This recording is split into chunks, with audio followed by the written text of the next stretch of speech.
Hello विद्यार्थी मित्रांनो, आज आपण सायन्स अँड टेक्नॉलॉजी पेपर 1 याचं ग्रॅव्हिटेशन हे चॅप्टर बघणार आहोत. तर सुरुवातीला effect of force acting on a body.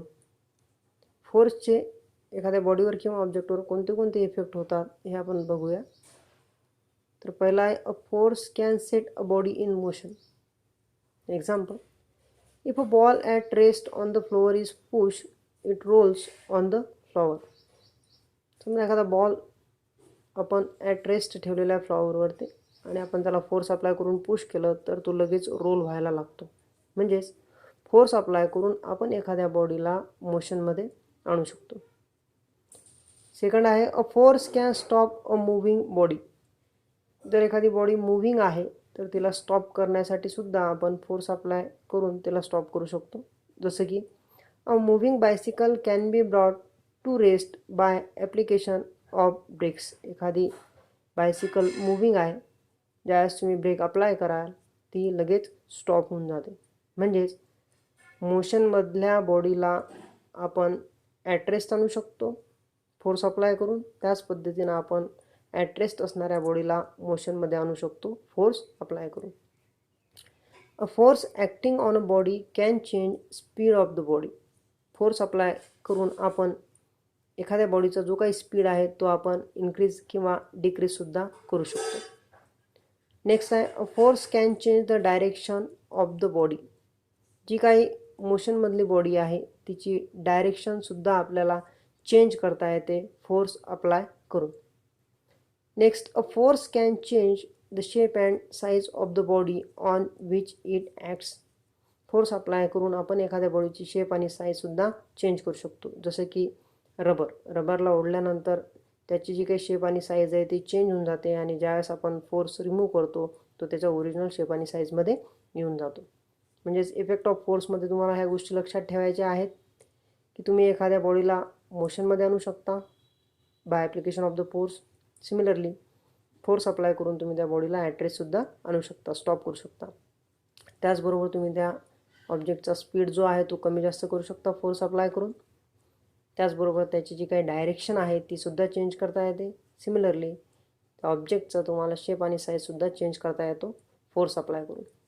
त्यानंतर बघा टाईप्स ऑफ फोर्सेस. इथे काही टाईप्स दिलेल्या आहेत फोर्सच्या, जसं की gravitational force, electromagnetic force, next आहे न्यूक्लिअर फोर्स. त्याच्यापैकी बघा पहिला ग्रॅव्हिटेशनल फोर्स.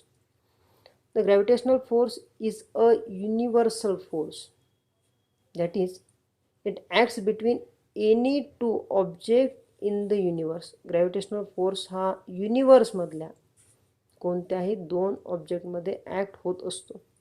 इथे एक एक्झाम्पल दिलेलं आहे, gravitational force between the earth and the moon. Gravitational force बघा मूनमधला आणि अर्थमधला. नेक्स्ट, व्हॉट इज ग्रॅव्हिटेशन आणि हा फिनॉमिनॉन कोण डिस्कवर्ड केला? The phenomenon of gravitation was discovered by sir Isaac Newton. As the story goes, he discovered the force by seeing an apple fall from a tree on the ground. He story आपण ऐकलेलीच आहे की न्यूटननं observe केलं होतं की Apple हे down to the earth पडतं आणि त्याच्यावरून त्यांनी ग्रॅव्हिटेशन हा फिनॉमिनॉन शोधला होता. नेक्स्ट बघा, he wondered why all apples fall vertically downward and not an angle to the vertical. ज्यावेळेस न्यूटननं बघितलं की प्रत्येक ॲपल हे डाऊन टू द अर्थ पडते, व्हर्टिकली डाऊनवर्ड पडते, कुठलाच तिथे अँगल क्रिएट होत नाही वेगवेगळा. आणि काही क्वेश्चन्स तुला अराईज झाले. दुसरा एक प्रश्न पडला होता न्यूटनला, why do they not fly off in a horizontal direction. त्यानं हे सुद्धा विचार केला की ॲपल सरळ अर्थवरतीच का पडते, ते असं साईडवाईज का जात नाही आहे, याच्यावरती सुद्धा त्याने विचार केला. बराच विचार केल्याच्या नंतर त्याला जे काही कन्क्ल्युजन मिळालं ते आपण बघूया. The earth must be attracting the Apple towards it self. आता ॲपल अर्थवरती पडते याचा अर्थ असा की अर्थ त्याला स्वतःकडे अट्रॅक्ट करते, असं न्यूटननं कन्क्ल्यूड केलं. And this attractive force must be directed toward the centre. आणि हा attractive force always toward the centre of the earth राहतो, असं न्यूटन यांनी कन्क्ल्यूड केलं.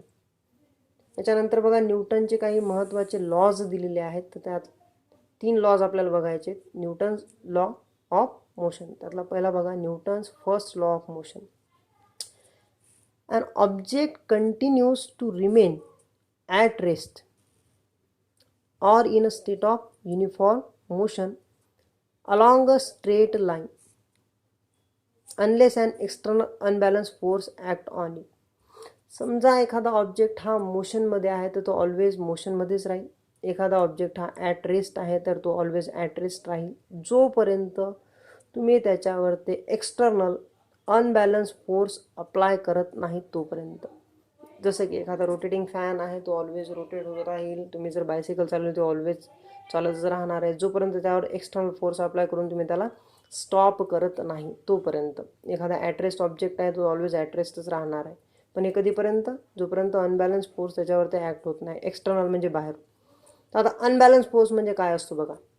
इमॅजिन करा एका टेबलवरती मध्ये हा एक ऑब्जेक्ट ठेवलेला आहे.